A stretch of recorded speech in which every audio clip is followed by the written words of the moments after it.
Hello नमस्कार, स्वागत है आप सभी का। मेरा नाम है शेखर गुप्ता और आप देख रहे हैं फिजिक्स संकल्पना। और आज के वीडियो में बच्चों पढ़ने वाले हैं वृत्तीय गति डायनामिक्स का पार्ट नंबर 2। जो पिछला पार्ट हमने किया था वहाँ मैंने आपको अभिकेंद्र बल के बारे में बताया। मैंने आपको बताया कि जब भी कोई वस्तु वृत्तीय गति करती है तो उस वस्तु पर केंद्र की तरफ एक बल जरूर कार्य करेगा, जिसको अभिकेंद्र बल बोल देंगे। अगर ये बल केंद्र की तरफ नहीं है या कोई भी बल ऐसा नहीं है जो केंद्र की तरफ काम कर सके तो हम कहेंगे कि वृत्तीय गति संभव नहीं है। तो वृत्तीय गति के लिए अभिकेंद्र बल का होना जरूरी है। मैंने आपको बताया था कि अभिकेंद्र बल F बराबर mv²/r होता है या mr ओमेगा स्क्वायर होता है। पिछले वीडियो में हमने डिटेल में हमने बात की है, तो आपने अगर वो वीडियो देखा है तो कोई दिक्कत नहीं है। आज आपको जो दूसरा वीडियो हम करेंगे वो बिल्कुल समझ आने वाला है। आज के वीडियो में हम क्या बात करेंगे? आज के वीडियो में बच्चों मैं आपको बताऊंगा कि जब कोई कार किसी वृत्तीय पथ पर गति करती है या ये कहिए किसी मोड़ पर मुड़ती है। आपने देखा होगा जब मोड़ आते हैं तो वो वृत्ताकार बनते हैं, कुछ थोड़ा सा हिस्सा वृत्त के रूप में बनता है, तो वहाँ वृत्तीय गति कार को करनी पड़ेगी। तो वृत्तीय गति करने के लिए कार को चाहिएगा अभिकेंद्र बल। कहाँ से आएगा ये अभिकेंद्र बल? क्या ये मिल भी पाएगा? मिल पाएगा तो वृत्तीय गति हो जाएगी, नहीं मिल पाएगा तो वृत्तीय गति नहीं हो पाएगी। यहीं से कुछ कंडीशन हम इसकी निकाल लेंगे। तो बिना किसी देरी के शुरू करेंगे आज का वीडियो और हेडिंग लगाएंगे कार का वृत्तीय पथ पर मुड़ना। कार का वृत्तीय पथ पर मुड़ना। कार का वृत्तीय पथ पर मुड़ना बहुत ही बढ़िया टॉपिक है बच्चों। और ये वीडियो लास्ट होगा हमारा वृत्तीय गति का इसका, और फिर कल से हम शुरू करेंगे नया चैप्टर अपना जिसका नाम होगा कार्य, ऊर्जा और शक्ति। सबसे पहले बच्चा आप एक बात समझेंगे कि मान लीजिए ये कोई रोड है, सीधा रोड है, समतल रोड, बिल्कुल प्लेन, और इसके ऊपर ये कोई कार गति कर रही है। आप इसको थोड़ी देर के लिए, मेरे पास कोई खिलौना नहीं है ऐसा जो जिसमें पहिए हो, वरना उससे दिखाता मैं आपको कि जब ये कार मान लीजिए इसमें पहिए हैं, इसके ऊपर गति करेगी तो ये गति घर्षण के कारण हो पा रही है, क्योंकि इसकी रोड है ये और इस कार के पहियों के बीच घर्षण बल लग रहा है, इसलिए गति संभव है।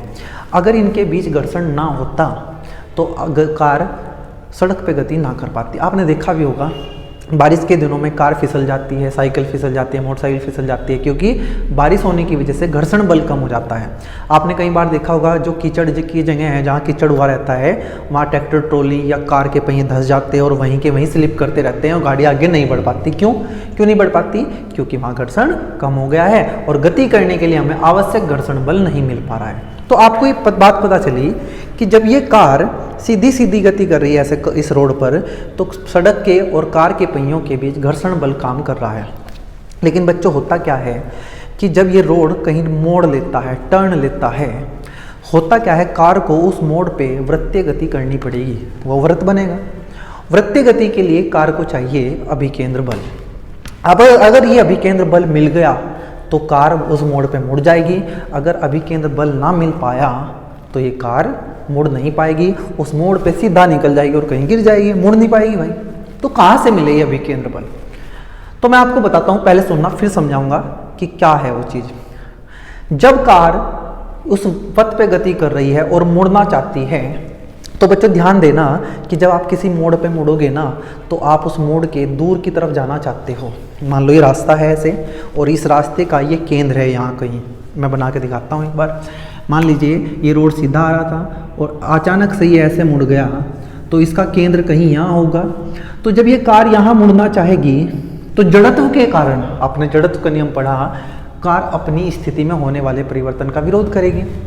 कार जा रही थी सीधी ऐसे, कार जा रही थी सीधी, लेकिन कार को यहाँ मुड़ना पड़ा ऐसे, तो कार को जब यहाँ मुड़ना पड़ा ना तो कार सीधा जाना चाहती है, मतलब कार इस केंद्र से दूर जाना चाहती है। जैसे ही ये कार केंद्र से दूर जाना चाहेगी, कार के पहिए और सड़क के बीच एक घर्षण बल लगेगा। कार कहाँ जाना चाहती है? दूर, केंद्र से। घर्षण लगेगा अंदर। कार किससे दूर जाना चाहती है? केंद्र से। तो ये घर्षण बल, जब ये कार यहाँ मुड़ेगी तो ये घर्षण बल इस कार को अपने केंद्र की तरफ खींचेगा और यही घर्षण बल बच्चों अभिकेंद्र बल का काम करेगा। समझ आई बात? तो इसका मतलब जो समतल रोड होते हैं और जब उन पे कार को मुड़ना होता है तो उसे वृत्तीय गति जरूर करनी पड़ेगी। तो उस वृत्तीय गति के लिए अभिकेंद्र बल हमें इस घर्षण बल से मिलता है। मेरा सवाल आपसे ये कि घर्षण बल है कौन सा? आपने घर्षण बल दो प्रकार के पढ़े, स्थैतिक घर्षण और गतिक घर्षण।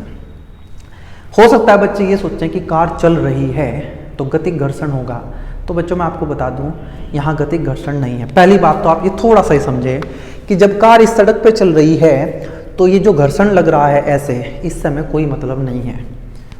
ये तो कार को सड़क पे चलने में सहायता कर रहा है।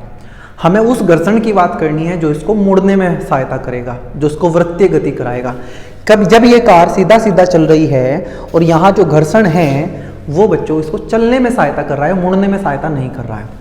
लेकिन जब ये कार यहाँ ऐसे मुड़ेगी तो ये कार इस केंद्र से दूर जाना चाहेगी, जा नहीं रही है। जो सड़क कार के पहिए में सड़क पे टिके हुए हैं, मुड़ते टाइम ये कार बाहर की तरफ भागना चाहेगी तो सड़क जो है इसके पहियों पे अंदर की तरफ एक घर्षण बल लगा देगी।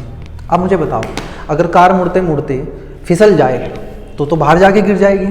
क्या कार मुड़ते हुए फिसल जाती है क्या? आप कहेंगे नहीं, मतलब जो कार के पहिए हैं वे सड़क पर टिके हुए हैं, हाँ आगे चल रहे हैं लेकिन केंद्र से दूर की तरफ भाग नहीं रहे हैं, भागना चाहते हैं। मतलब कार के जो पहिए हैं वे सड़क पर फिसल नहीं रहे हैं तो गतिक घर्षण नहीं होगा। गतिक घर्षण नहीं होगा तो कौन सा होगा? स्थैतिक घर्षण, क्योंकि कार के पहिए सड़क से टिके हुए हैं, फिसल नहीं रहे हैं। तुम कहोगे गति तो कर रहे भाई, उससे मतलब नहीं है हमें आगे, हमें तो इस वाली गति से मतलब है। कार सीधा सीधा जा रही है, मुड़ना उसको ऐसे है, तो वो बाहर जाना चाहते हैं, गई तो नहीं है ना। तो उसको जो घर्षण लग रहा है वो स्थैतिक घर्षण है, और स्थैतिक घर्षण बच्चों यहाँ अभिकेंद्र बल का काम करेगा। तो मुझे एक बात पता चली, यहाँ से पॉइंट बनाते हैं। मुझे उम्मीद है मैं आपको ये समझाने में कामयाब रहा हूँगा कि यहाँ हमें दो घर्षण दिखाई दे रहे हैं। एक तो वो जो कार को चलने में सहायता प्रदान कर रहा है, वो भी बच्चों स्थैतिक घर्षण ही है। आप ये मत कहना वो गतिक घर्षण है, लेकिन हमें उससे मतलब नहीं है। हमें मतलब है जो कार को मुड़ने में सहायता प्रदान कर रहा, जब कार केंद्र से दूर की तरफ भागना चाह रही तो वो कार को केंद्र की तरफ खींच रहा है। तो हमने कहा पहला पॉइंट बनाया कार का वृत्तीय पथ पे मुड़ना, और यहाँ से पहला पॉइंट बनाया बच्चों समतल रोड पर कार का मुड़ना। अभी समतल रोड का मतलब क्या है अभी मैं आपको बता रहा हूँ। ये जो बिल्कुल सीधी सड़क होती है, ऐसे ना ऐसे उठी हुई ना ऐसे झुकी हुई, बिल्कुल सीधी सड़क जो ऐसे मुड़ जाए उसको हम बोलेंगे मुड़ना। मतलब मुड़ने का तो हमें कार को मुड़ना है इसलिए बात कर रहे हैं, वरना जो बिल्कुल सीधी सड़क है जिसमें कोई ढलान नहीं है, कोई झुकाव नहीं है, बिल्कुल सीधी समतल सड़क, उसको हम कह रहे हैं समतल रोड। अब रोड ऐसे आ रहा था बिल्कुल सीधा, लेकिन यहाँ उसने मोड़ लिया ऐसे, ये रोड मुड़ गया। तो यहाँ जो कार है बच्चों ध्यान से सुनना, इस कार को वृत्तीय गति करनी है और उस वृत्त पथ का केंद्र ये है। मैंने मान लिया थोड़ी देर के लिए कि जो वृत्तीय पथ कहीं बनने वाला था, क्या जरूरी है कि ये सड़क ऐसे पूरी घूमे? नहीं, हो सकता है ये सड़क इधर से आ रही हो, यहाँ आके फिर ये सीधी हो जाए, लेकिन यहाँ के लिए तो वृत्त बनेगा। ये वृत्त की त्रिज्या हमने थोड़ी देर के लिए मान ली r। ये दूरी हम कहाँ से माप रहे हैं? ये हम कार के जो गुरुत्वीय केंद्र है, कार का जो बीच का हिस्सा है वहाँ से इसको मापेंगे। हमने कहा मान लीजिए r है। मुड़ते टाइम ये कार दूर भागना चाहती है ऐसे, लेकिन जो घर्षण है, घर्षण इसको केंद्र की तरफ खींच लेता है। मैं इसको नहीं बनाता, कभी आप सोचो कि ये बल लग रहा है कोई, अगर ये है तो ये कार पे बैठ कर महसूस होगा, आपको लगेगा कि आप बाहर की तरफ जा रहे हो। आपने महसूस किया होगा ना, जब कार मुड़ती है तो आप ऐसे झुक जाते हो, आपको लगता है हम बाहर निकल जाएंगे, तो वो अब केंद्र बल है, छदम बल है वो। ये कौन सा बल लग रहा है? आपने कहा ये स्थैतिक घर्षण है। तो मतलब जो स्थैतिक घर्षण है बच्चों, जो कार को मुड़ने में सहायता करेगा, स्थैतिक घर्षण, ये बच्चों ज़्यादा होना चाहिए। किससे? जो इसको चाहिए कौन? अभिकेंद्र बल। अगर कार को मुड़ना है तो कार को वृत्तीय गति करनी पड़ेगी। वृत्तीय गति करनी पड़ेगी तो वृत्तीय गति के लिए चाहिएगा अभिकेंद्र बल। अभिकेंद्र बल कोई नया बल नहीं है, ये वहीं कोई बल स्थित है जो अभिकेंद्र बल बन जाता है। पिछली वीडियो में डिटेल में बात की। मैंने आपसे पूछा यहाँ कौन सा बल है वो, आपने कहा यहाँ घर्षण बल है। कैसा? स्थैतिक घर्षण है, इसी से अभिकेंद्र बल मिलेगा। तो जितना हमें चाहिए उससे ज़्यादा होना चाहिए ये। मान लो मुझे 50 रुपये की ज़रूरत है, आपके पास है ही 30 रुपये, तो आप मुझे कहाँ से दे दोगे? तो जितने की मुझे ज़रूरत है अभिकेंद्र बल की, उससे तो ज़्यादा होना चाहिए ना, कौन, घर्षण बल, जहाँ से मिलेगा। और घर्षण बल का अधिकतम मान आपको पता है बच्चों, एफ लिमिटिंग सीमांत घर्षण होता है। कौन होता है, सीमांत घर्षण। आपने कहा अभिकेंद्र बल कितना होता है, mv²/r, जहाँ m इस कार का द्रव्यमान है। इस कार में अगर कुछ लोग बैठे हैं तो सबका टोटल द्रव्यमान, सबका पूरी कार का और उनके साथ समान है, कुछ भी है, टोटल द्रव्यमान m है। ये v इस कार की चाल है, r इस वृत्तीय पथ की त्रिज्या है, और ये f लिमिटिंग ये हमारा स्थैतिक घर्षण का अधिकतम मान है। घर्षण इससे ज़्यादा नहीं हो सकता, मतलब हमें अपने अभिकेंद्र बल को, हमारी जो आवश्यकता है उसको इससे कम रखना पड़ेगा या इसके बराबर रखना पड़ेगा। मैंने आपसे पूछा कि भैया अभिकेंद्र बल, ये स्थैतिक घर्षण में तो जो का अधिकतम मान होता है, सीमांत घर्षण, उसका मान कितना होता है, आपने कहा μn होता है। घर्षण बल पढ़ के आए तभी समझ आएगा, नहीं आएगा पढ़ना। ग्रेटर देन mv²/r, आपने कहा ठीक है। मैंने कहा n क्या है, आप थोड़ी देर के लिए समझना। ये क्या, एक कार है, यहाँ तो मैं ऐसे दिखा रहा हूँ लेकिन कार तो सच में ऐसे मुड़ रही होगी। तो कार का द्रव्यमान नीचे mg। अब जो सड़क है वो कार के चारों पहियों पर अभिलंब प्रतिक्रिया लगा रही होगी। अभिलंब प्रतिक्रिया कब लगती है, जब कोई तल किसी के ऊपर टिक जाए।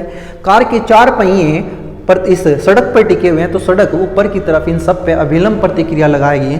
मैंने कहा मान लीजिए टोटल 4 पहिए हैं, 4 पे 4 अभिलंब प्रतिक्रिया लगेगी। मैंने कहा टोटल कितनी है, n। एक की टोटल की बात कर लेते हैं। n का मान किसके बराबर होगा, mg। नीचे कितना लग रहा है, कार का पूरा mg, ऊपर लग रही है अभिलंब प्रतिक्रिया n, तो n बराबर यहाँ mg हम रख देंगे।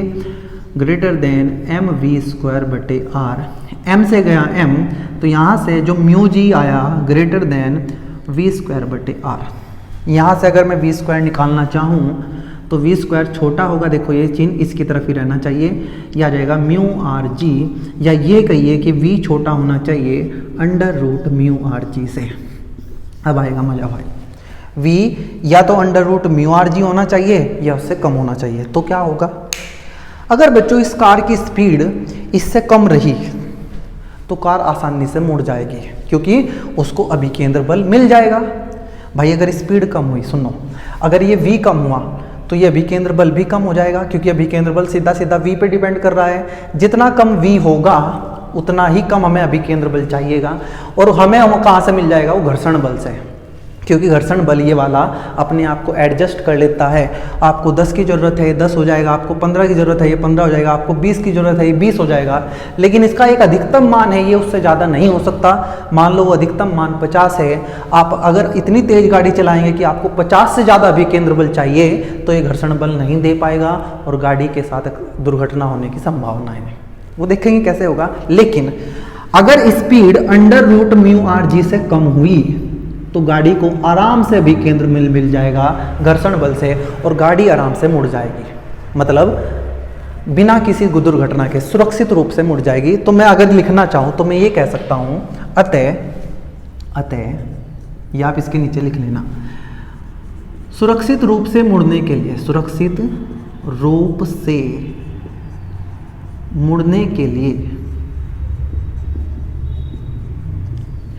कार की अधिकतम चाल ज़्यादा से ज़्यादा कितनी हो सकती है, अधिकतम चाल आप कहेंगे इतनी हो सकती है जी, इतनी।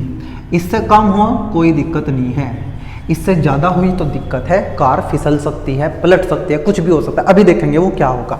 हमने कहा ठीक है, आप इससे कम रखें या इससे के बराबर रखें तो कार आराम से मुड़ जाएगी, वरना दिक्कत हो जाएगी। आपने कहा ठीक है, ये कंडीशन हमारी आ गई कि भाई इससे ज़्यादा स्पीड नहीं रखनी, जहाँ r इस पथ की त्रिज्या है, g गुरुत्वीय त्वरण है, म्यू यहाँ घर्षण गुणांक है। इतनी बातें आपको पता होगी अगर आपने घर्षण पढ़ रखा है कि म्यू क्या है, स्थैतिक घर्षण गुणांक है।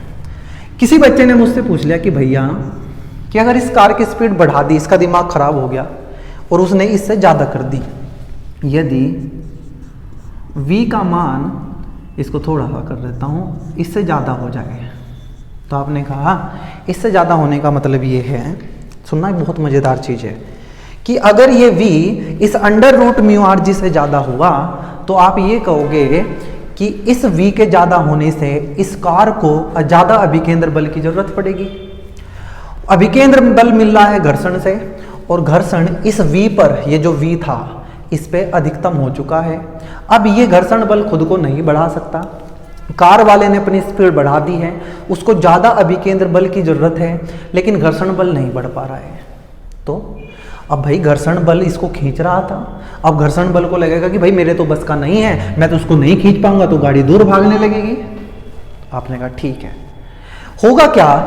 अभी ये मान के चलो कि सड़क बहुत चौड़ी है, तो मान लेते हैं और चौड़ी है। जैसे ही ये v इससे ज़्यादा होगा, अब एक बार फिर से बता रहा हूँ, तो v के ज़्यादा होने से अभिकेंद्र बल ज़्यादा चाहिएगा, लेकिन ये खुद को बढ़ा नहीं पाएगा, इसलिए उसको घूमने के लिए अभिकेंद्र बल नहीं मिल पाएगा, इसलिए गाड़ी इससे दूर भागने लगेगी। क्यों? क्योंकि किसने खींच रखा था इसको? घर्षण बल ने। अब वो बढ़ नहीं सकता। जैसे ही ये दूर भागेगा तो इस r का मान बढ़ जाएगा। देखो ना, जो कार को यहाँ मुड़ना था, यहाँ ऐसे, तो कार अब यहाँ तो आ नहीं पाएगी, कार ऐसे चलेगी, ऐसे ऐसे, मतलब ये दूर भागने लगेगी केंद्र से।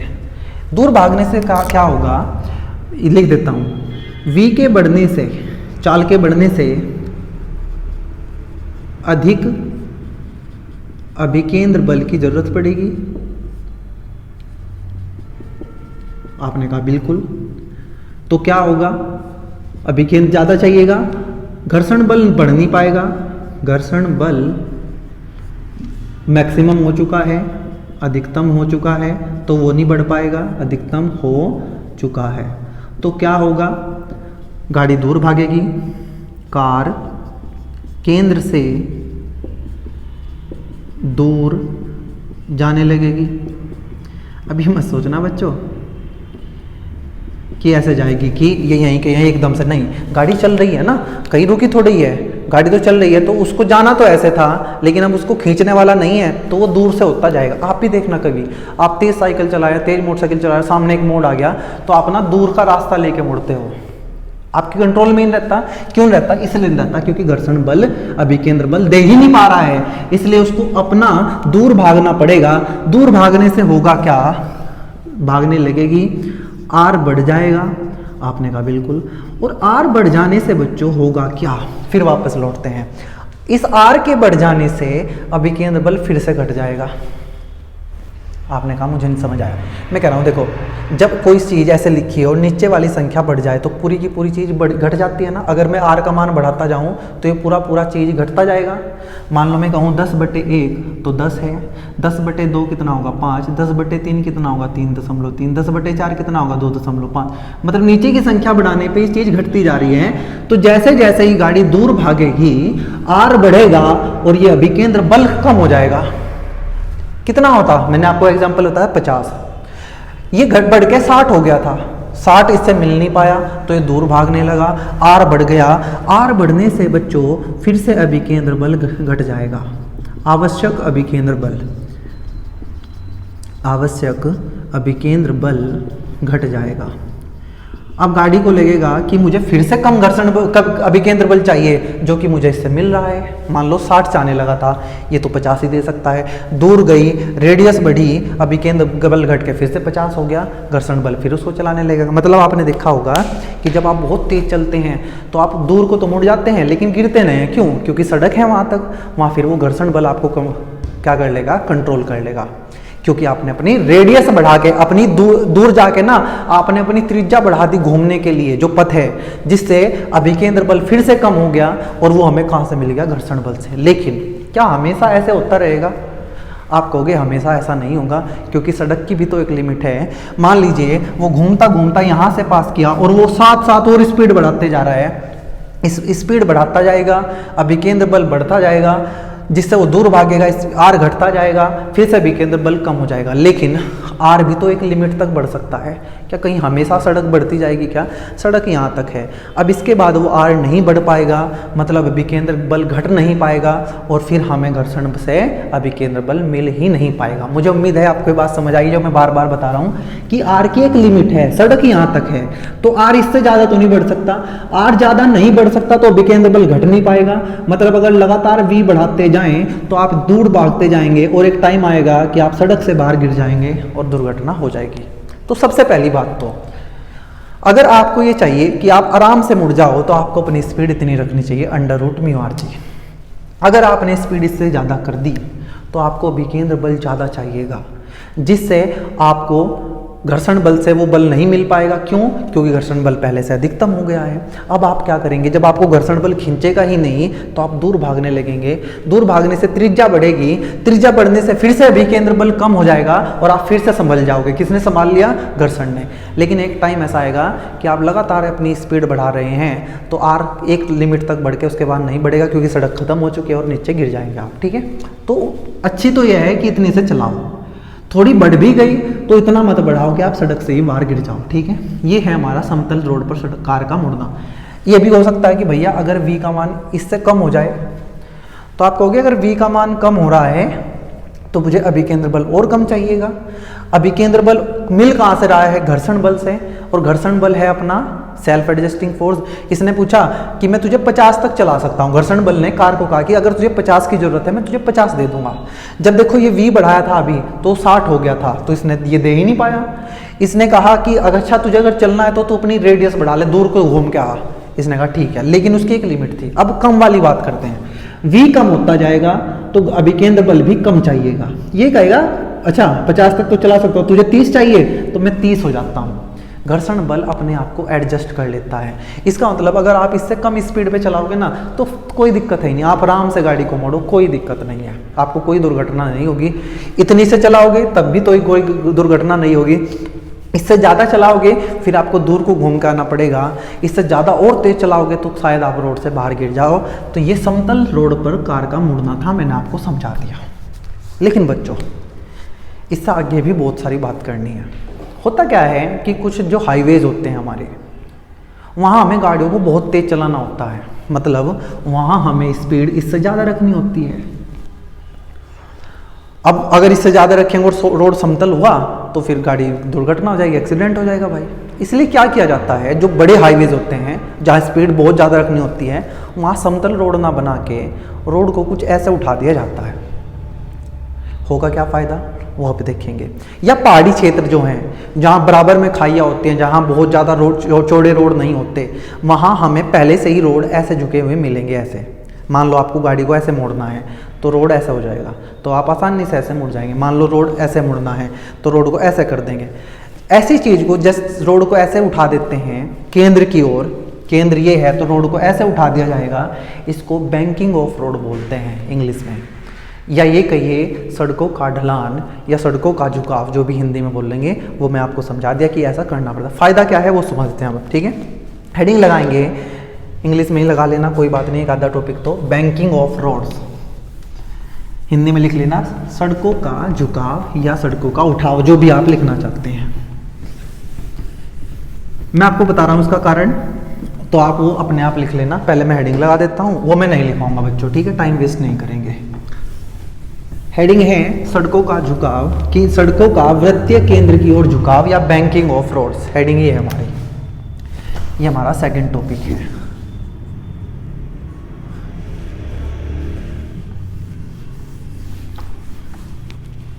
आप हिंदी इंग्लिश में ही लिख लेना बच्चों, मुझे हिंदी में इसका नाम सही याद नहीं आ रहा है। बैंकिंग ऑफ रोड्स, बस ये जरूर पता है कि रोड समतल था सीधा और गाड़ी को ऐसे मुड़ना था तो सड़क को ऐसे कर देंगे, कुछ कोण पे उठा देंगे तो उसी को बैंकिंग ऑफ रोड्स बोलते हैं। फायदा क्या हुआ आप लिखना, समतल रोड पर सुरक्षित रूप से मुड़ने के लिए गाड़ी की चाल एक नियत चाल के बराबर या उससे कम होनी चाहिए। कुछ हाईवेज पे गाड़ियों को बहुत तेज चलना पड़ता है, जिसका मान इस जो अंडर रूट म्यू आर जाता है उससे बहुत अधिक होता है। अतः गाड़ियाँ सुरक्षित रूप से मुड़ पाएँ इसलिए समतल रोड ना बना के थोड़ा सड़कों को बैंक कर दिया जाता है, उठा दिया जाता है, जिस तरफ उनको मोड़ना है उस तरफ के केंद्र की ओर। ऐसे मुड़ना था तो इसको ऐसे कर देंगे। आपने कहा बिल्कुल ठीक है, मैं समझ आ गया। फायदा क्या होगा इससे वो अभी मैं समझा रहा हूँ। पहले रोड बच्चों ऐसा था, गाड़ी ऐसे आ रही थी आपके सामने, सुनना ध्यान से, ये रोड है, गाड़ी ऐसे आ रही थी, गाड़ी को इस तरफ मुड़ना था। तो अब हमने क्या किया, या तो उसको चाल कम करनी पड़ती है अपनी तब ये, लेकिन हमने रोड को ऐसा कर दिया, ऐसे झुका दिया। मतलब पहले रोड कुछ ऐसा था, एक मिनट बच्चों, ये रोड ऐसा था, अब हमने इस रोड को ऐसा कर दिया, हमने इसको कुछ कोण पे झुका दिया। ये कोण बहुत ज़्यादा नहीं होते, कभी आप सोचो कि रोड ऐसे कर दिए जाते, नहीं, कुछ थोड़े से 10-15 डिग्री के मान तक हम करते हैं। पहले हमारी कार ऐसे चली आ रही थी, अब हमारी कार वो ऐसे आएगी। ये कार के सामने के 2 पहिए और ये कार मैंने ऐसे बना दी। ये मत सोचना कि कार ऐसे चल रही है, नहीं भाई, ये रोड है आपके सामने, ये रोड ऐसे मुड़ रहा है तो ये गाड़ी ऐसे आ रही है, ऐसे। उम्मीद है आप समझ पा रहे होंगे। कभी आप सोचो कि गाड़ी ऊपर जा रही है नीचे जा रही है, नहीं। हुआ क्या, इस गाड़ी का द्रव्यमान, कुल द्रव्यमान जो इसके अंदर है, इसके अंदर बैठा, सबको मिला के m है, तो नीचे लगेगा mg। आपने कहा बिल्कुल सही। ऊपर लगेगी अभिलंब प्रतिक्रिया जो सड़क पहियों पे लगाइए, 4 पहिए, 4 अभिलंब प्रतिक्रिया होगी, सबको जोड़ के हमने कहा n है। हमने कहा ठीक है, कोई दिक्कत नहीं। क्या इस गाड़ी को अब भी ऐसे ही मुड़ना है? भाई देखो, पहले रोड ऐसा था तो गाड़ी ऐसे मुड़ रही थी, ये सर्कल है, इसका वृत्त है।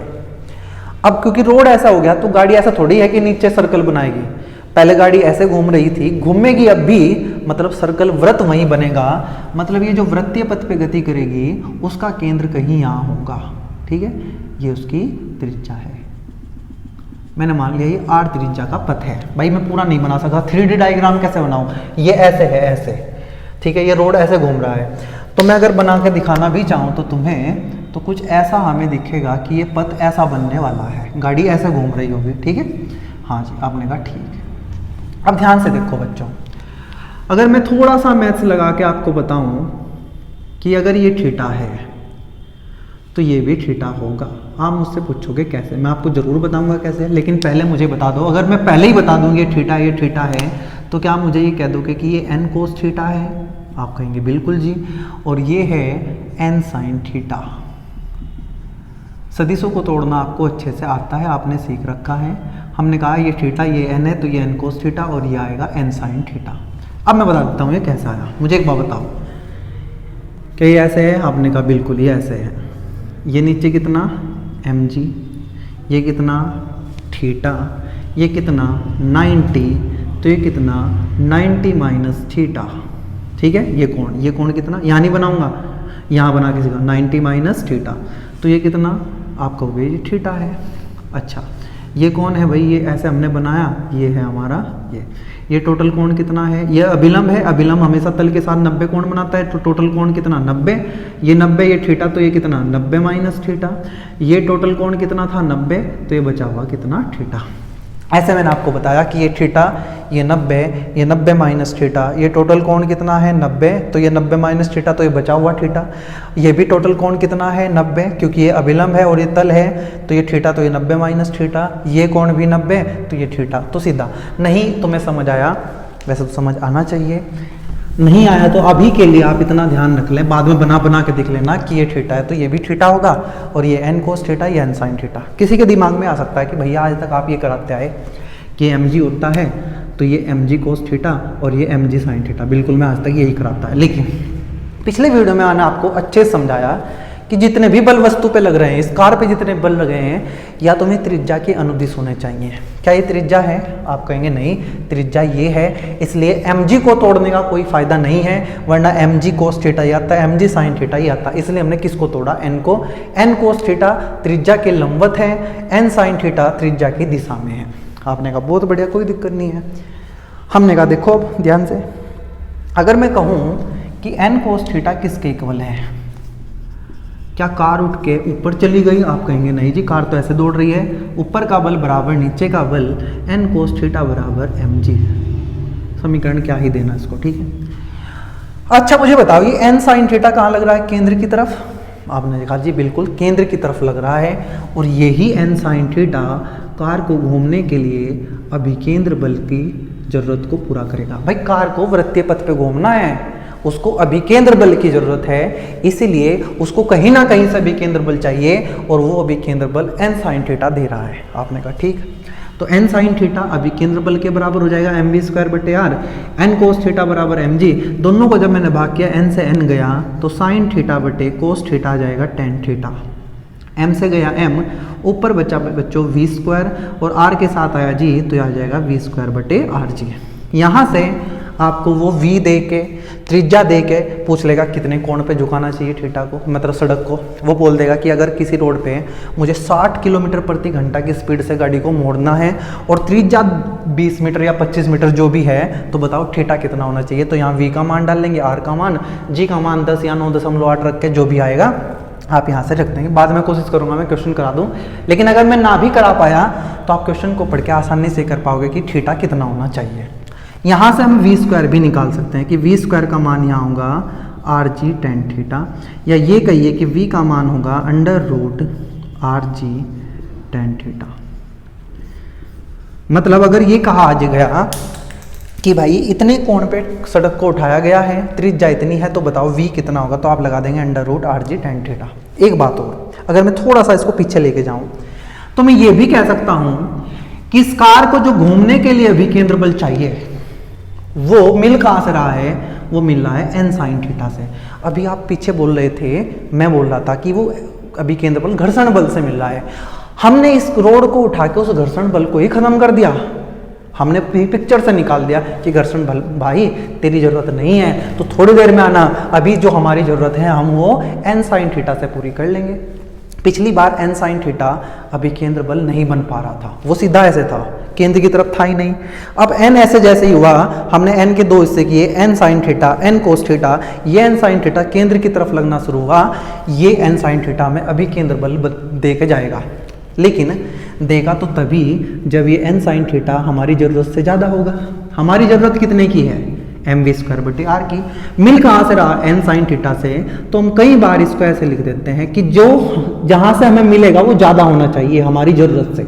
एन साइन थीटा का मान एम वी स्क्वायर बटे आर से ज़्यादा होना चाहिए, तभी गाड़ी सुरक्षित रूप से मुड़ पाएगी। हमने कहा ठीक है, जब मैं डिवाइड करूँगा तो ये साइन ऐसा ही आ जाएगा भाई, ऐसा, ये ऐसा ही आ जाएगा और ये ऐसा आ जाएगा, ठीक है। जब कोण निकालना होगा तो बराबर कर दें, कोई दिक्कत नहीं है। हमने कहा अगर आपने कार की speed under root R G tan theta के बराबर रखी तो ये गाड़ी बिना किसी दिक्कत के मुड़ जाएगी।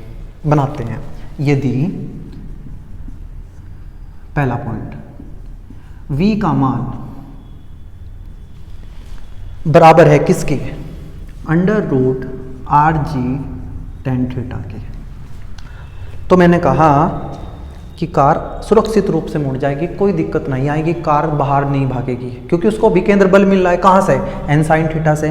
वो किसके बराबर हो गया, इसके बराबर हो गया। v कितना आ गया, under root R G tan theta. Car की स्पीड यदि इतनी रही तो कार सुरक्षित रूप से बिना फिसले कुछ भी सुरक्षित रूप से मोड़ को पार कर जाएगी, मोड़ को पार कर जाएगी। और एक मजे की बात बताऊं कि यहाँ घर्षण बल ने हमारी कोई सहायता नहीं की मुड़ने में। ये मत कहना कि घर्षण बल ने कार के चलने में सहायता ही प्रदान नहीं की, नहीं, कार सड़क पे जो चल पा रही है वो घर्षण बल की वजह से ही चल पा रही है, लेकिन कार को अब मुड़ने के लिए घर्षण बल की जरूरत नहीं पड़ी। कार ने कहा मैं तो इस एन साइन थीटा से ही काम चला लूंगी, अब मैं मुड़ जाऊंगी, कोई दिक्कत नहीं है। घर्षण बल देख रहा है, अच्छा ये तो भाई दोगलापन हो गया, जब मेरी जरूरत थी तो मुझे यूज कर लिया, अब एन साइन थीटा आया, एन साइन थीटा से काम चला लिया। कार ने कहा घर्षण भाई तू टेंशन ना ले, अगर मैं अपनी स्पीड इतनी रखूंगी तब मुझे तेरी जरूरत नहीं है, मैं तुझे क्यों तकलीफ दूं जब मैं आराम से मुड़ पा रही हूं। लेकिन यहां लिख देता हूं बिना घर्षण की सहायता लिए, बिना घर्षण की सहायता लिए। यहां देखो कहीं मैंने घर्षण की बात की नहीं की भाई, क्योंकि कार आराम से मुड़ रही है, उसे जरूरत ही नहीं है, सारा काम एन साइन थीटा ने कर दिया। तो कार सुरक्षित रूप से बिना घर्षण की सहायता से मोड़ पार कर जाएगी। हमने कहा बहुत बढ़िया, ठीक है जी। अब इसने कहा कार ने क्या, जो भी हम इसको देख रहे हैं कि सेकंड पॉइंट बनाए कि अगर कार की स्पीड इससे ज़्यादा हो गई, यदि v का मान इससे ज़्यादा हो गया, under root R G tan theta. ध्यान से सुनना भाई, ध्यान से। गाड़ी ने कहा या गाड़ी चालक ने कि अगर मैं इतनी स्पीड से चल रहा हूँ तो मैं आराम से मुड़ रहा हूँ, बिल्कुल कोई टेंशन नहीं है, मुझे घर्षण की भी जरूरत नहीं पड़ रही, मुझे सारा काम कहाँ से मिल पा रहा है, एन साइन थीटा से। लेकिन जैसे ही बच्चों v का मान बढ़ेगा, v का मान बढ़ने से हमारी जो जरूरत है अभिकेंद्र बल, भाई गाड़ी को किसकी जरूरत है, अभिकेंद्र बल की, वो बढ़ जाएगी। लेकिन अभिकेंद्र अब तक मिल कहाँ से रहा था, एन साइन थीटा से। एन साइन थीटा अपना मान नहीं बढ़ा पाएगा, एन साइन थीटा फिक्स है बच्चों। पिछली बार वहाँ घर्षण था, वो अपने को कम ज़्यादा कर पा रहा था, लेकिन एन साइन थीटा आपने थीटा फिक्स कर दिया, एन साइन थीटा नहीं बदल पाएगा, एन ना कम हो सकता ना ज़्यादा हो सकता। फर्क है, घर्षण था पिछली बार, वो कम ज़्यादा हो पा रहा था, हाँ उसकी एक लिमिट थी कि वो उससे ज़्यादा नहीं बढ़ पाएगा, लेकिन बदल तो रहा था। लेकिन ये एन साइन थीटा ये अपने आप को बदल नहीं सकता, इसको तो जितनी वैल्यू इसकी है उतनी रहेगी। तुझे कम चाहिए तो कम से कम चला दे, मैं उतना ही रहूँगा। ये कह रहा है कि अगर तुझे 10 की जरूरत है और मैं 50 हूं तो मैं अपने आप को 10 नहीं करूंगा, तू अपने आप एडजस्ट कर उस चीज को। ये कह रहा है कि अगर तुझे 50 चाहिए तो मैं तुझे 50 दे दूंगा, 50 से कम चाहिए मैं नहीं दूंगा, 50 से ज्यादा चाहिए मैं नहीं दूंगा। तुझे 50 की जरूरत है, मैं 50 हूं, तो तू 50 लेके आराम से घूम। इस गाड़ी ने कहा भैया मुझे 50 की जरूरत है, एन साइन थीटा ने 50 दिया। 50 क्या, 50 बल की बात कर रहा हूं बच्चों समझाने के लिए। अभी जब इसको 50 यहीं से मिल गया तो इसे घर्षण की जरूरत नहीं पड़ी। लेकिन जैसे ही v का मान इससे ज़्यादा हुआ, अब ये कहेगा कि मैं ज़्यादा हो रहा हूँ, मैं 50 से ज़्यादा हुआ, एक समझाने के लिए। ये कहेगा मैं तो जब बढ़ नहीं सकता, मैं तो उतना ही हूँ। ये कहेगा मैं कैसे करूँ, ये कहेगा भाई तू अपने आप देख कुछ।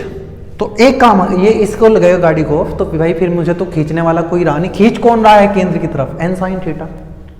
गाड़ी ने अपनी स्पीड बढ़ाई, एन साइन थीटा ने कहा भाई हाथ जोड़ रहा हूँ, मेरे बस का नहीं है, मैं तुझे 50 दे सकता था, 50 तुझे दे दिया, तू अब 60 मांग रहा है, मैं कहाँ से दूँ। तो गाड़ी वाला कहेगा कि भाई अब मेरे पास कोई ऑप्शन नहीं है, मुझे केंद्र से दूर भागना पड़ेगा। क्यों भागना पड़ेगा, उसको खींचने वाला ही कोई नहीं है केंद्र की ओर। जैसे ही बच्चों दूर भागने लगेगा केंद्र से, तो गाड़ी के पहिए इस सड़क पे दूर की तरफ फिसलना चाहेंगे। बताओ मुझे, दूर की तरफ फिसलना चाहेंगे नहीं चाहेंगे। गाड़ी ऐसे घूम रही थी, ऐसे है झुकी हुई है, तो अब गाड़ी केंद्र कहाँ है, ये तो दूर जाना चाहिए, ऊपर की तरफ फिसलना चाहिए गाड़ी। लेकिन अब घर्षण कहेगा भाई गाड़ी अब तुझे मेरी जरूरत पड़ेगी, गाड़ी वाले अब तुझे मेरी जरूरत पड़ेगी। जब तक तू 50 चाहिए था इससे ले रहा था, मेरी जरूरत नहीं थी, लेकिन तुझे 50 से ज़्यादा जरूरत चाहिए, इसलिए तुझे दे नहीं पाएगा। अब तू अब दूर भागना चाहता है तो मैं तुझे पकड़ के खींच लूँगा। इसका मतलब जैसे ही v का मान इससे ज़्यादा होगा, सुनना बच्चों, गाड़ी या कार जो भी है, ठीक है, मोड़ पार कर दे, तो यदि भी तो कार ऊपर की तरफ फिसल, देखो यहाँ ऊपर भी बोल सकते हैं हम, लेकिन ये भी बोल सकते हैं केंद्र से दूर। तुम्हें लग रहा होगा केंद्र से दूर ऐसे कैसे चले जाए, भाई ये इतना ढलान थोड़ी है कि ऐसे है, ये ऐसे होता है, तो हम दूर भी बोल सकते हैं। तो कार केंद्र से दूर जाना चाहती है, मजबूरी है उसकी। भाई खींच कौन रहा है, एन साइन थीटा, वो बढ़ ही नहीं रहा है। इसने अपना बांग बढ़ा के कितना कर लिया 60, ये कहा मेरे पास 50 है, तो उसको तो दूर जाना पड़ेगा। तब घर्षण बल, कौन सा घर्षण बल, सड़क और टायर के बीच, तब घर्षण बल गाड़ी को दूर जाने से रोकता है। अब घर्षण बल कहेगा कि मैं तुझे रोकता है।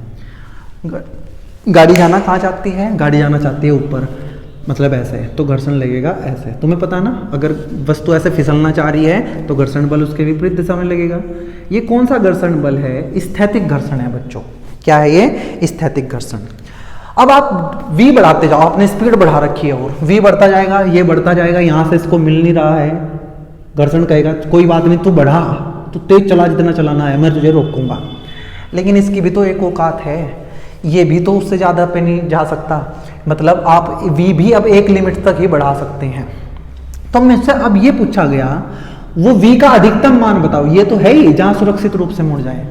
अब मुझे v का वो अधिकतम मान बताओ जहाँ तक ये कार और तेज चल सकती है बिना किसी दुर्घटना के।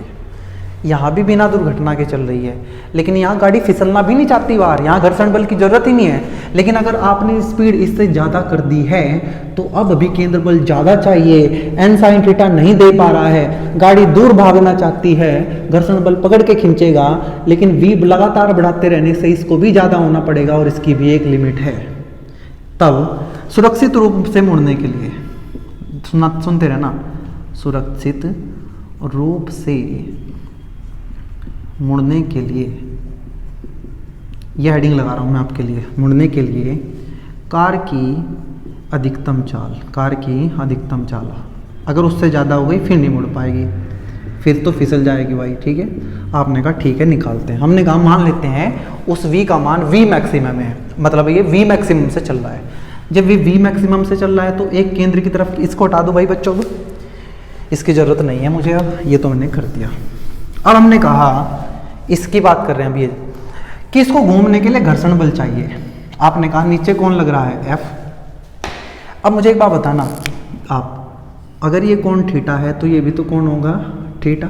आपने कहा बिल्कुल। अगर ये F है, अभी इसको F लिख लेता हूँ, तो ये थीटा है तो ये होगा F कोस थीटा।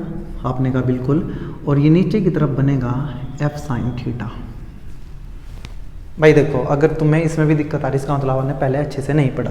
मैंने कहा ये F नहीं, गाड़ी ऊपर भागना चाहती है, घर्षण उसको पीछे खींचेगा, ये है, ये थीटा है तो ये भी थीटा होगा, ये F है तो ये F कोस थीटा और ये F साइन थीटा। अब मुझे एक बात बता दो, अगर सुरक्षित रूप से मुड़ना है, आप इसके नीचे लिखना, तो जो अभिकेंद्र बल है n sign theta plus F cos theta, दोनों ही तो हैं। अरे भाई दोनों केंद्र की तरफ लग रहे हैं, ये दोनों मिलके किससे ज़्यादा होने चाहिए, हमारी आवश्यकता, हमारी ज़रूरत क्या है, हमारी ज़रूरत है अभिकेंद्र बल, और वो कितनी है mv²/r। लेकिन मुझे तो m का मान सबसे ज़्यादा चाहिए, तो अगर ये m का मान सबसे ज़्यादा होगा तो ये f भी सबसे ज़्यादा होगा।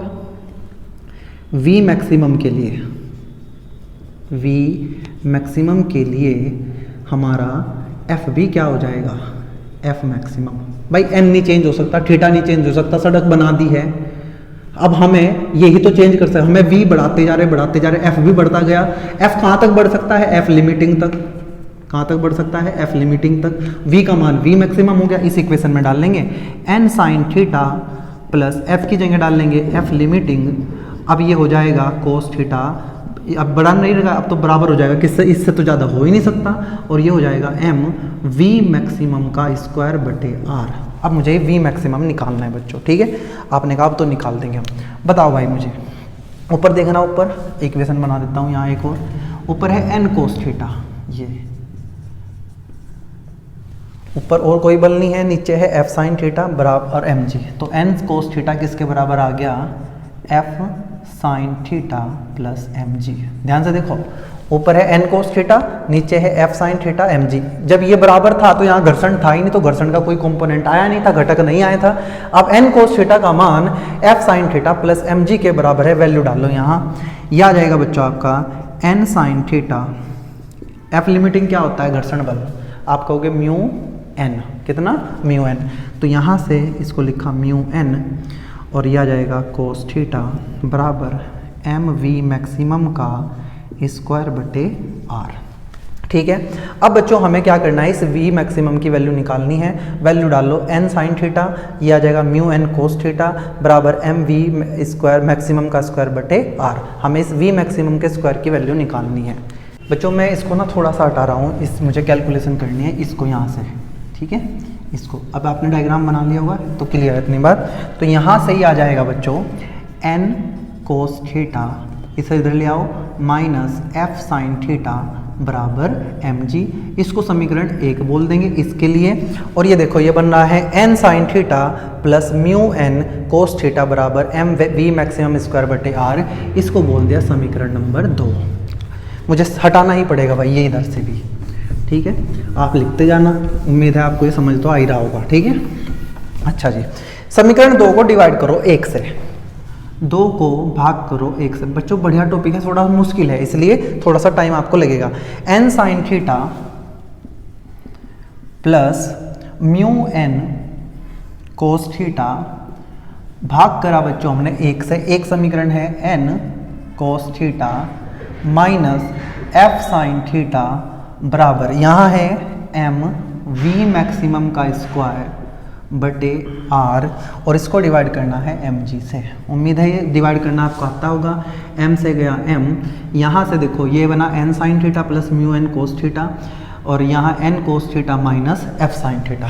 ध्यान से सुनना, अगर मैं पूरी इस इक्वेशन में कोस थीटा से भाग कर दूँ, ऊपर भी नीचे भी, यहाँ इधर नहीं यहाँ कोस थीटा से मैथ्स आना चाहिए आपको। मैथ्स नहीं आता, बायो वाले हो थोड़ा सा ध्यान से देखेंगे, ये हो जाएगा एन साइन थीटा बटे cos theta minus mu N cos theta बटे कोस थीटा बटे एन कोस थीटा बटे cos theta minus F sine theta बटे कोस थीटा। आपने कहा ठीक है कोई दिक्कत नहीं, यहाँ m से m गया, ऊपर बचा v मैक्सिमम का स्क्वायर बटे आर जी, ये आ गया। मुझे ये v मैक्सिमम स्क्वायर चाहिए। अब देखना ध्यान से, उसको मैंने यहाँ लिखा v मैक्सिमम का स्क्वायर साइन थीटा बटे कोस थीटा, ये होता है टेन थीटा, तो ये बन गया N tan theta minus mu N cos theta से कोस थीटा गया, एक बचा, कोस थीटा से कोस थीटा गया, एन बचा, ये बचा एफ साइन अपॉन कोस टेन थीटा, और बच्चों ये जो आर जी था ये यहाँ साथ में आ गया आर जी, इसके साथ नीचे से उठ के इधर आ गया। मुझे एक बात बताओ, अगर मैं वी मैक्सिमम का स्क्वायर निकाल लूँ और ये चल रहा है, देखना ध्यान से, ये एफ क्या है, ये एफ कहाँ था, ये एफ है, तो ये भी तो बच्चों एफ लिमिटिंग ही है।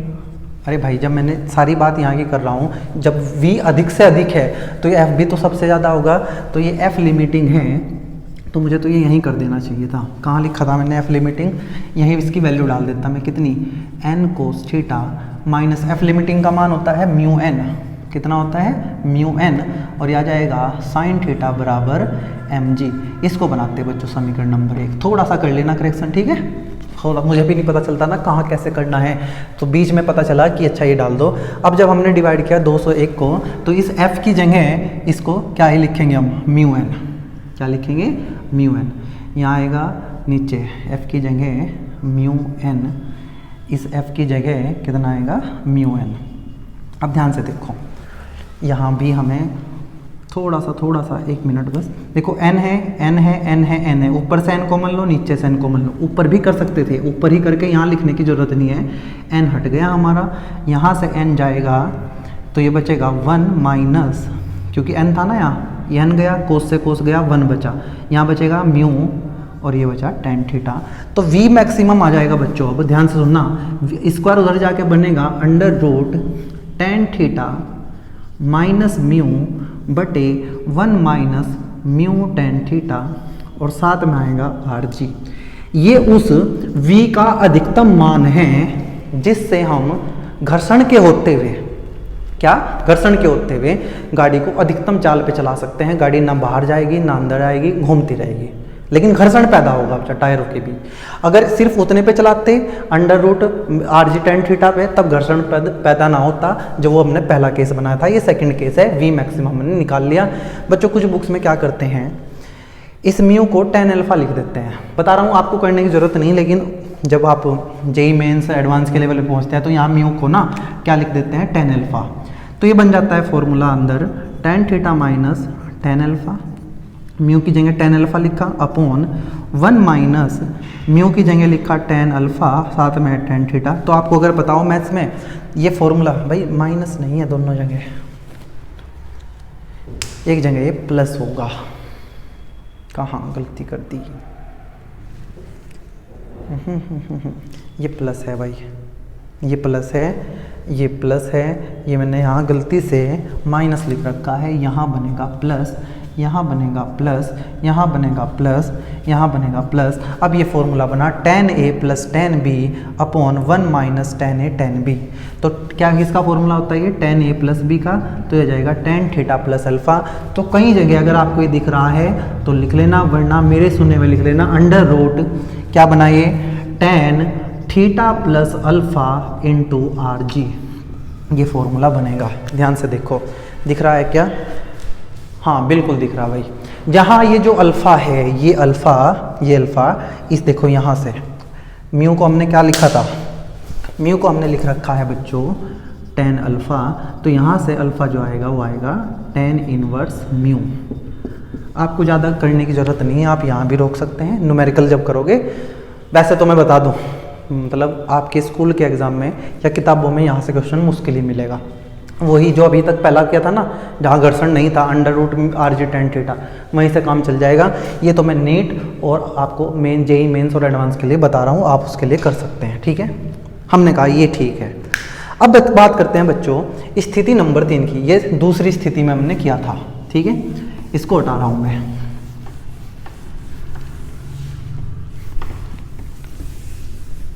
ये हमने अधिकतम चाल निकाल ली है, आपने भी कहा ठीक है, कोई दिक्कत नहीं है। इसको एक बार मैं साफ कर दूं।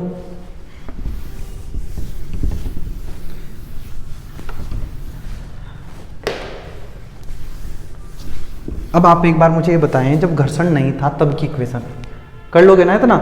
मान लो ये घर्षण नहीं था, तो अभिकेंद्र बल सिर्फ कहाँ से मिलेगा, n sin थीटा से। तो यहाँ लिख देता हूँ मैं कि जब घर्षण नहीं था, पहले वाला केस, तो n sin थीटा ही हमें क्या दे रहा था, हमें दे रहा था अभिकेंद्र बल mv²/r। जब घर्षण था ही नहीं तो हमने कहा था, और n cos थीटा किसके बराबर था, mg, क्योंकि घर्षण नहीं था तो इसको जीरो कर दिया था हमने। तो ये बना था हमारा n cos थीटा बराबर mg, डिवाइड किया था, साइन अपॉन कोस आ गया था tan थीटा, m से m गया था तो v²/rg आ गया था। तो बच्चों यहाँ से v² का मान आया था rg tan थीटा, जिसकी मैं बार बार बात कर रहा हूँ, और v आ गया था यहाँ से √rg tan थीटा। ये वो स्पीड है कार की जब कार आराम से मुड़ रही है, ना कोई घर्षण काम कर रहा है, सड़क और टायरों के बीच घर्षण है लेकिन वो काम नहीं कर रहा है, ध्यान रखना। बिना घर्षण के ही इस n sin थीटा ने गाड़ी को घूमने में सहायता कर दी, लेकिन जैसे ही इस v का मान बढ़ा, इस गाड़ी को घूमने के लिए अभिकेंद्र बल ज़्यादा चाहिएगा, n sin थीटा नहीं बढ़ पाया, एकदम से गाड़ी बाहर जाने लगी, घर्षण ने उसको पीछे खींच लिया, जो भी हमने खत्म किया है। लेकिन तीसरा केस जो हम करेंगे बच्चों, यहाँ से यदि v का मान इससे कम हो जाए √rg tan थीटा से, इसको मैं हटा रहा हूँ, ये ध्यान रखना। अभी पहला केस ये था कि जब ये बराबर हो तो गाड़ी आराम से घूमेगी, बिल्कुल घूमेगी, कोई घर्षण काम नहीं करेगा। दूसरा केस ये था कि v अगर इससे ज़्यादा हुआ तो ज़्यादा घर्षण, वो ज़्यादा अभिकेंद्र बल चाहिएगा, ये नहीं दे पाएगा तो घर्षण इसको काम में घुमाने की कोशिश करेगा, गाड़ी ऊपर जाना चाहेगी, गाड़ी वो घर्षण बल नीचे की तरफ काम करेगा। मैंने कहा ठीक।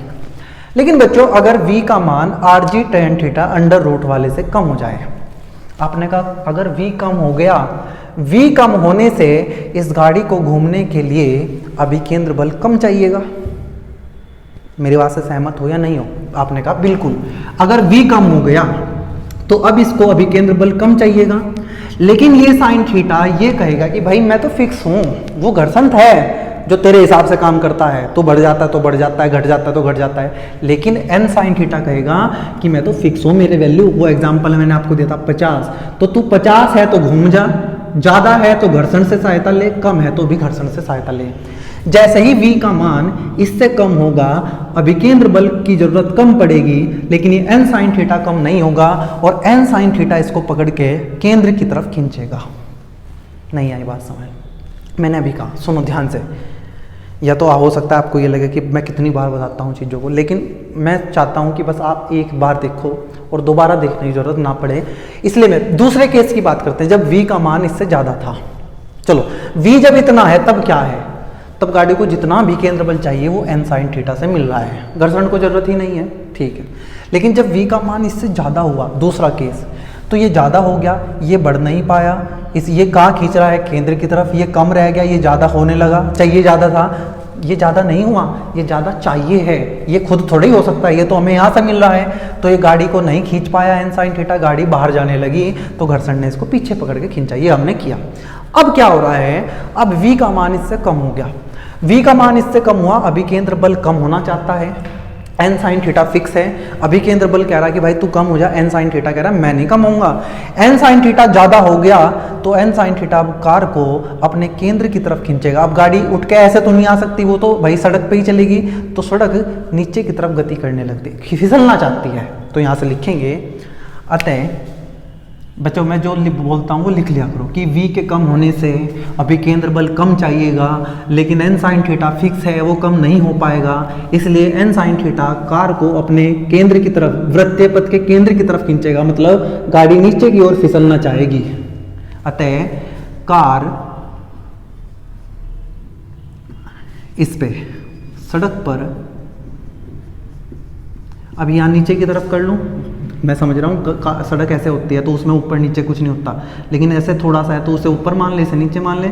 अतः सड़क पर नीचे की ओर, या ये कहिए केंद्र की ओर, ये है केंद्र, फिसलना चाहती है। लेकिन घर्षण कहेगा भाई तू बाहर जाना चाहता था तो मैंने तुझे बाहर जाने से रोका, तो अब नीचे जाना चाहता है तो मैं तुझे ऊपर लग के तुझे नीचे जाने से रोकूंगा। मतलब अब घर्षण जो है ये F, थोड़ा सा बच्चों डायग्राम करना पड़ेगा। कभी आप ये कहोगे ये कर क्या रहा हूँ, गाड़ी कहाँ जाना चाहती थी पिछले केस में, बाहर, तो घर्षण बल नीचे लगा था, गाड़ी नीचे आना चाहती है, घर्षण बल कहेगा कैसे जाओगे तुम नीचे, हम पकड़ेंगे तुम्हें, कितने बल से, F से। अब ये F है, अब ये देखो ध्यान से, अगर ये थीटा तो तुम्हें पता है कि ये भी कितना ही होगा, थीटा होगा। नहीं आई बात समझाना पड़ेगा या समझ जाओगे। थीटा 90 माइनस थीटा, अगर मैं इसको ऐसे करता हूँ तो ये फिर कितना आता है थीटा, तो बचेगा 90 माइनस थीटा, ये फिर से थीटा, या वरना सीधा समझो कि ये और ये एक समांतर रेखा है और इसको काटने वाला है, ये कोण थीटा होगा तो ये भी कोण थीटा होगा। ये आसान है, ये थीटा। अब मुझे बताना ये F ये थीटा, तो ये कोण आप कहोगे F कोस थीटा, गलती मत करना। अगर ये F ये थीटा तो ये कोण F कोस थीटा, और F का ये हिस्सा अब की बार ऊपर आएगा, जो अब की बार नीचे था कोण F साइन थीटा, तो यह जाएगा F साइन थीटा। मुझे नहीं लगता आपको अब कोई दिक्कत होगी तो बच्चों शायद मैं इससे ज़्यादा क्या ही बताऊं कि कैसे हो रहा है। अब ये इक्वेशन बनाऊंगे, बल ऊपर की तरफ है दोनों, तो मैं कहूँगा n कोस theta plus F sine theta किसके बराबर होगा, mg के। क्यों, क्या कार ऊपर चली गई ना, क्या कार सड़क फाड़ के नीचे चली गई, नहीं, मतलब ऊपर का बल बराबर नीचे का बल, ऊपर 2 बल हैं तो जोड़ दिया, नीचे 1 बल है। पिछले वाले में ये नीचे था तो ये n कोस थीटा किसके बराबर आया था, F sign theta plus mg। ये आ गया समीकरण नंबर 1। आपने कहा ठीक है भैया कोई दिक्कत नहीं।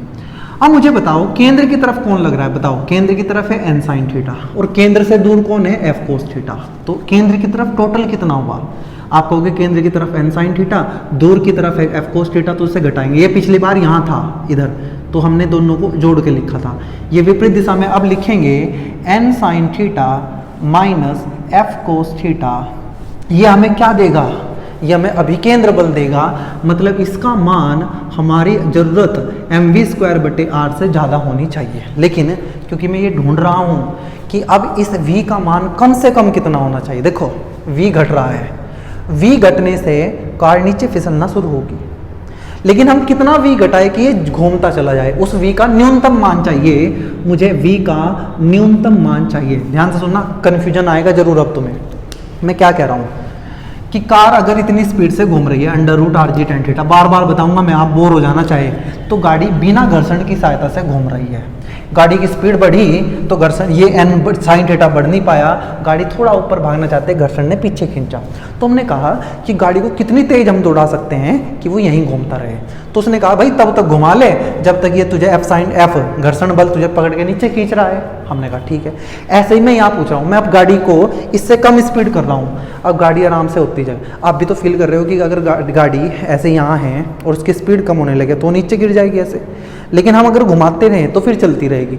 लेकिन कम से कम कितनी स्पीड, ऐसा तो नहीं हम खड़ी कर दें उसको, वो कम से कम कितनी स्पीड पे है जिससे घूमती रहे, मतलब मुझे अब कम से कम स्पीड निकालने, मतलब v का मिनिमम मान निकालना है। और वो बच्चों तभी पॉसिबल है जब ये घर्षण अधिक से अधिक बल लगा के इसको इधर खींच ले, मतलब जब मुझे v का मिनिमम मान निकालना है तो ये मत कह देना कि f का भी मिनिमम मान चाहिए, आप कहोगे इस f का घर्षण मान का मुझे अधिकतम मान चाहिए, जो कि हमारा लिमिटिंग फ्रिक्शन होता है। क्या होता है, लिमिटिंग फ्रिक्शन। तो मुझे 1 मिनट के लिए, बस 1 मिनट का टाइम दो और यहाँ लिखो n कोस थीटा और एफ एक्स का अधिक से अधिक मान होता है म्यू एन, या जाएगा साइन थीटा। इस एफ की वैल्यू लिखी मैंने बराबर एम जी, और हमने कहा ये है हमारी समीकरण नंबर 1। उम्मीद है समझ आ गया होगा। अब ये देखो N sign theta minus F cos theta, N sign theta minus F cos theta, लेकिन एफ कौन सा सबसे ज़्यादा कितना होगा, अभिकेंद्र बल के बराबर एम वी स्क्वायर बटे आर, लेकिन वी कौन सा सबसे कम वी। हमने कहा इस एफ एक्स का मान फिर एफ मैक्सिमम का मान फिर से वही रखो, कितना N sign theta minus F maximum कितना होता है म्यू एन साइन थीटा बराबर एम वी मिनिमम का स्क्वायर बटे आर। समीकरण नंबर 2 को बच्चों डिवाइड करो 1 से, तो यहाँ आ जाएगा ये N cos theta plus mu N sign theta, और इधर भाग करेंगे बराबर बटे आ जाएगा एम जी। एम से गया एम, यहाँ एन है एन है एन है एन है, कॉमन ले लेना, यहाँ बचेगा sine minus mu cosine theta, यहाँ बचेगा कोस। एक मिनट यार मैं ना यहाँ ये कोस है, मैं क्या लिख रहा हूँ, ये कोस है, गलती कर देता हूँ भाई मैं थोड़ी सी। N sign theta minus f की जगह रखा म्यू एन, ये कोस थीटा है। मैंने क्या किया एन कॉमन लेके काट दिया और पूरी इक्वेशन इधर भाग किया कोस थीटा से। साइन अपॉन कोस होगा टेन थीटा माइनस एन गया कोस अपॉन कोस 1 हो गया, बचा म्यू बटे एन बाहर चला गया, कोस अपॉन कोस हो गया 1, ऊपर भी नीचे भी कोस से भाग किया, प्लस एन बाहर चला गया म्यू बचा, साइन अपॉन कोस बचा टेन थीटा, इधर एम से एम गया, ये वी मिनिमम का स्क्वायर बटे आर जी।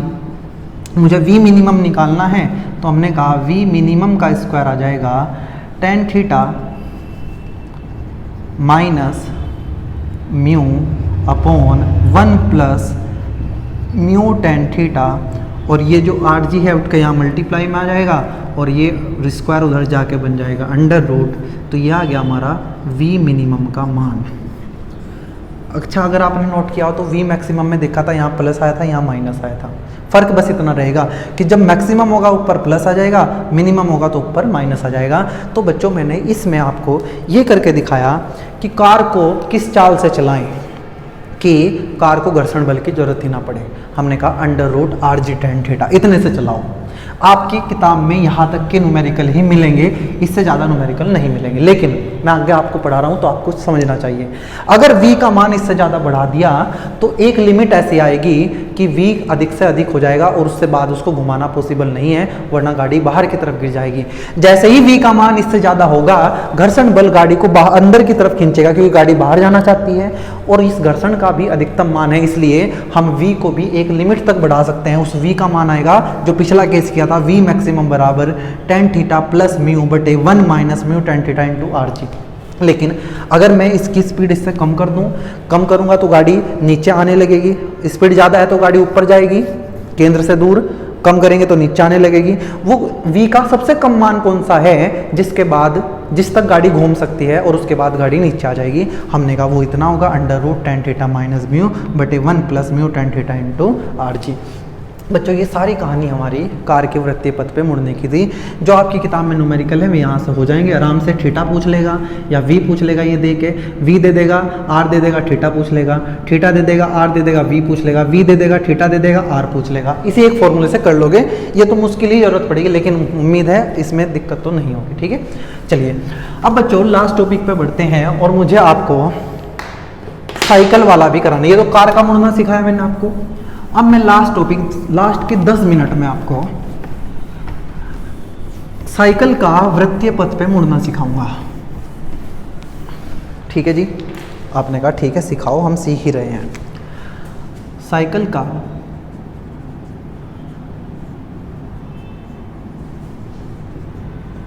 वृत्तीय पथ पर मुड़ना। ठीक है बच्चों, समझना पहले, अगर ये सीधा रोड है, अभी कार से सिखाया था मैंने, अब आपकी साइकिल की बारी है। गरीब आदमी तो है ना, हमारे तो पास साइकिल है, कार भी नहीं है, तो ये जो गाड़ी है वो हमारी साइकिल है, ये सीधी सीधी चल रही है, कोई दिक्कत नहीं है। नीचे mg लग रहा है ऊपर n लग रहा है, 2 पहिए हैं, दोनों पहियों पे नॉर्मल रिएक्शन लगेगी, आगे पे भी पीछे पे भी, तो टोटल हमने n बोल दिया, एक आगे एक पीछे, टोटल कितना n, नीचे mg, n बराबर mg। लेकिन अगर मोड ऐसे आ गया तो घूमने मोड आया तो उसका मतलब वृत्तीय गति करनी पड़ेगी, वृत्तीय गति करनी पड़ेगी तो हमें अभिकेंद्र बल की जरूरत पड़ेगी। मैंने देखा कि केंद्र की तरफ तो कोई बल है ही नहीं भाई, ये साइकिल वाला नीचे लग रहा है mg, ऊपर लग रहा है n, ये इधर मुड़ना चाहता है, केंद्र की तरफ कोई बल है ही नहीं, आप कहोगे घर्षण से निकाल लेंगे। मैं आपको बता दूं बच्चों कि साइकिल सवार के लिए केवल घर्षण ही काफ़ी नहीं है। अगर साइकिल सवार को उस मोड़ को पार करना है तो उसको अपनी साइकिल को उस मोड़ की तरफ ही झुकाना पड़ेगा। इसको बेंडिंग ऑफ साइकिलिस्ट बोलते हैं, साइकिल सवार का मोड़ के केंद्र की ओर झुक जाना। होगा क्या इससे फ़ायदा, मैं आपको समझाता हूँ बच्चों। बिल्कुल आसान है, बिल्कुल आसान, कोई दिक्कत नहीं। हमने कहा मान लेते हैं वो रोड है जहाँ उसे मुड़ना है, ये उसका केंद्र है, मान लेते हैं ये त्रिज्या r है, यहाँ साइकिल सवार है। हमने साइकिल को ऐसे बनाया, कुछ ज़्यादा अच्छी मेरी ये नहीं है तो हमने ये साइकिल सवार बना दिया, हैंडल इसने ऐसे पकड़ रखा है, ये उसका पहिया है, ठीक है। नीचे बच्चों हमने कहा कि नीचे लग रहा है mg। अब ये मत सोचना कि सड़क पे ऐसे है, सड़क ऐसे है, mg नीचे है और ऊपर लग रहा है n। हमने देखा केंद्र की तरफ तो कोई बल है ही नहीं, इसलिए कि साइकिल सवार बिना झुके कभी भी वृत्तीय पथ को मोड़ को पार कर ही नहीं पाता। आपने किया होगा, जब साइकिल मोड़ते हैं ना आप कहीं तो थोड़ा सा ऐसे झुकते हैं हम, कभी बिल्कुल सीधे होकर दिखना, आप बाहर की तरफ गिर जाओगे। क्यों? क्योंकि केंद्र की तरफ कोई बल ही नहीं है, इसलिए उसको अभी केंद्र बल नहीं मिल पाएगा, वृत्तीय गति नहीं हो पाएगी, साइकिल सवार मुड़ नहीं पाएगा, बाहर की तरफ गिर जाएगा। फिर क्या करें?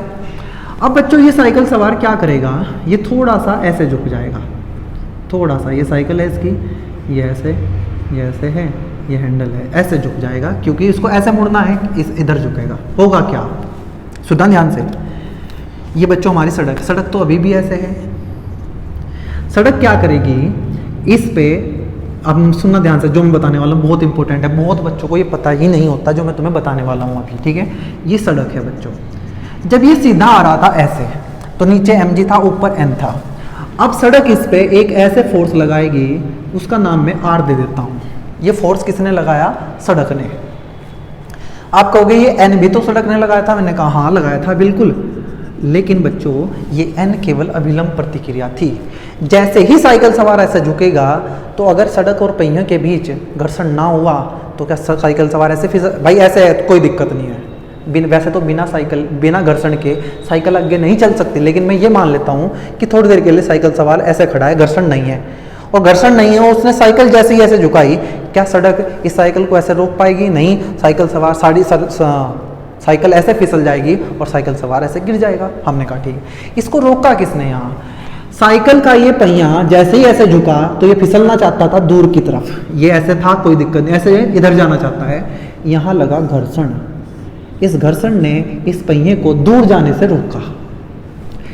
आर है, आर के 2 हिस्से हम करेंगे बच्चों, अभी बताऊंगा आर क्या है, ये मत सोचना कि आर अभिलंब प्रतिक्रिया ना। इस आर के 2 हिस्से करेंगे बच्चों। एक आएगा हमारा आर, मान लेते हैं थीटा कोण है, मतलब जो साइकिल सवार है ऊर्ध्वाधर से थीटा कोण पे झुका है, तो ये आर कोस थीटा होगा और बच्चों ये आर साइन थीटा होगा, ठीक है। साइकिल सवार ये है और ये नीचे कितना लग रहा है mg, मतलब लगेगा तो यहाँ बना यहीं देता हूँ, ठीक है, mg नीचे लगेगा। तो बच्चों मैं अगर आपको बताऊं, अब ये जो r साइन थीटा है यही हमारी अभिलंब प्रतिक्रिया है। बच्चों को ये डाउट रहता है कि ये जो r है जो इस सड़क ने ऐसे लगाया है ये अभिलंब प्रतिक्रिया, ना ना ना, अभिलंब प्रतिक्रिया तो हमेशा तल के लंबवत होती है। क्या ये r तल के लंबवत है? आपने कहा नहीं भैया, r तल के लंबवत नहीं है, तो इसलिए अभिलंब प्रतिक्रिया नहीं हो सकती। अभी कहोगे आप ऐसे अभी तो बनाते थे, हाँ वहाँ तल भी तो ऐसा होता था, झुका हुआ तल, तो देखो ये तल ऐसे है और ये ऐसे बन रहा है, देखो 90 डिग्री, सड़क ऐसे है, अब ऐसे थोड़ी हो सकता है। तो ये आर ना, ये आर अभिलंब प्रतिक्रिया नहीं है, ये कुल संपर्क बल है। अब ये कुल संपर्क बल क्या होता है बच्चों? आपको मैंने घर्षण कोण जब पढ़ाया तो मैंने आपको बताया था कि यहाँ दो प्रकार के संपर्क बल हैं, एक अभिलंब प्रतिक्रिया और एक घर्षण बल। ये जो r sin थीटा बनेगा ना, ये हमारा F बनने वाला है, कहीं ना कहीं ये घर्षण बल बनेगा और ये r sin थीटा हमारी अभिलंब प्रतिक्रिया बनेगी। इन दोनों के रिजल्टेंट को, परिणामी को कुल संपर्क बल कहते हैं। आप r को ये नहीं मानेंगे कि ये अभिलंब प्रतिक्रिया है, ये कुल संपर्क बल है। r क्या है? कुल संपर्क बल। r का ये हिस्सा r cos थीटा, ये है अभिलंब प्रतिक्रिया, ये r sin थीटा ये अभिकेंद्र बल बनेगा। अभी मैंने आपको बताया कि क्योंकि ये बल केंद्र की तरफ लग रहा है r sin थीटा, तो ये ही साइकिल सवार को घूमने के लिए अभिकेंद्र बल प्रदान करेगा। हमारी जरूरत है mv²/r, अगर ये त्रिज्या r है। मिलेगा कहाँ से? f से। कहाँ से? f से। आप कहोगे ठीक है f से मिलेगा, तो f का मान इससे ज़्यादा होना चाहिए। जो हमारा f है उसका मान कहीं ना कहीं इससे ज़्यादा होना चाहिए। आपने कहा बिल्कुल। f होता है बच्चों हमारा सबसे ज़्यादा μn। अरे भाई सबसे ज़्यादा f कौन होता है? सीमांत घर्षण वो होता है μn। किससे ज़्यादा होगा? mv²/r से। n का मान कितना है? mg। n का मान r cos थीटा नहीं रखना है, n का मान mg रखना है। n ऊपर है mg नीचे, mg greater than mv²/r। m से गया m, तो यहाँ से r इधर आ जाएगा, μrg greater than equals to v², या v² less than equals to μrg। या ये कहिए कि साइकिल सवार की स्पीड जो v है वो कम होनी चाहिए, किससे? √μrg से। अगर इससे ज़्यादा स्पीड से साइकिल सवार चला तो वो सवार फिसल जाएगा, गिर जाएगा, पार नहीं कर पाएगा। इससे कम हुई आराम से चला जाएगा, इसके बराबर भी हुई आराम से चला जाएगा। कई बार ये पूछ लेते हैं, ये यहाँ से क्वेश्चन है आपके न्यूमेरिकल बुक में देखना कि r दे देगा, म्यू दे देगा, पूछेगा कितनी स्पीड से चलना चाहिए, तो v बराबर √μrg लगा देना। कई बार ये पूछ लेता है कि ये थीटा बताओ कितना होगा। तो आपने कहा कि थीटा निकालने के लिए थीटा कितना कोण होगा थीटा, तो मैंने कहा अभी कि जो ये n है ये r cos थीटा है। देख लो यहाँ से n कितना है? r cos theta. अच्छा एक काम करो, सुनो और आसान करता हूँ, यहाँ से नहीं, इसको हटा दूँ, अब इसकी ज़रूरत नहीं है। कई बार ये पूछ लेता है कि साइकिल सवार को कितने एंगल पे झुकना चाहिए ऊर्ध्वाधर से। तो भाई सिंपल सी बात है, मुझे थीटा निकालना है। ध्यान से देखो कि ये जो r cos थीटा है, r cos थीटा, चाहे तो इसको n बोल दो या r cos थीटा को mg के बराबर कर दो। देखना ध्यान से, r cos थीटा बराबर mg। तुम कहोगे अभी तो आपने जब ये μn लिखा था तो n को mg लिखा था, r cos थीटा लिखा था, तो भाई मुझे ऐसी ही जरूरत थी, मुझे r cos थीटा की जरूरत नहीं। लेकिन अब मैं कहूँगा r cos थीटा किसके बराबर mg, क्योंकि मुझे थीटा निकालना है। और ये जो r sin थीटा है ये हमें क्या देगा? ये हमें अभिकेंद्र बल देगा। इसका मतलब ये r sin थीटा इस अभिकेंद्र बल से हमारी जरूरत से बड़ा होना चाहिए या बराबर होना चाहिए। डिवाइड करो, r sin थीटा को भाग करेंगे r cos थीटा से, और ये बड़ा होना चाहिए mv²/r बटे mg से। m से गया m, r से गया r, साइन बटे कोस होता है बच्चों tan थीटा। तो tan थीटा का मान ज़्यादा होना चाहिए या बराबर होना चाहिए v²/rg से। और tan थीटा के सबसे कम मान की बात करूं तो वो होगा v²/rg।